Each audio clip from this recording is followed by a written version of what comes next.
Okay, I have one little warning video that I'm going to put at the beginning of before you even do step 8. Step 8 is starting to do this, right? We want to end after step 10.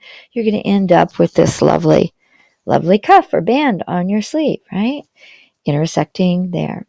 What I want to talk about right now, before you get going on yours, is that we have talked about that this would be a place that you could add a trim or maybe some detail stitching.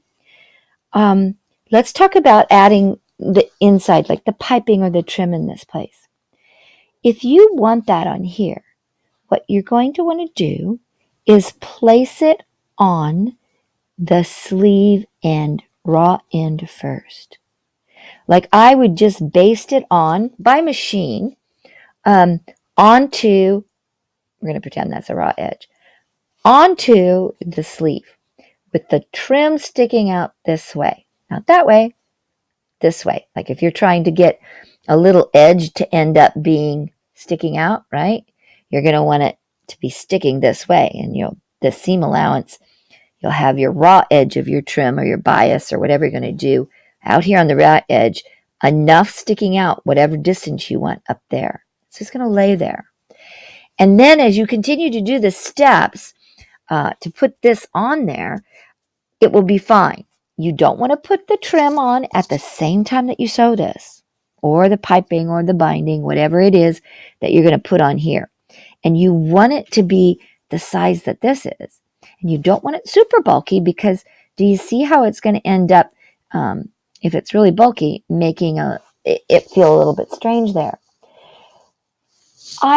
And if you're just a little unsure about it yet, where you want that to stick out over onto that, I would hand baste it onto the outside and then make your cuff through step 9, pin your cuff on, and maybe baste it by hand here so that you don't have to ruin your knit pulling it out, and actually check if you like it laying there. That would be the way you could check that.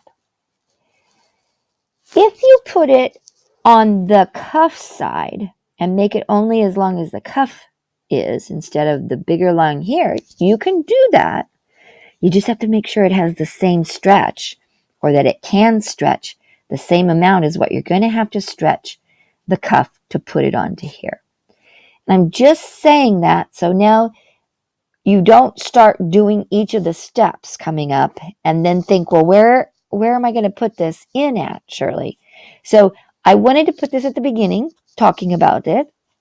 And then I want you to go ahead and do, I want you to go ahead and watch the other videos, especially step 8 and step 9, and then into 10, so that you know what I'm talking about in this one, and that you don't start doing something without doing a little test. But I want you to do a test based on knowing what the end is really going to be like.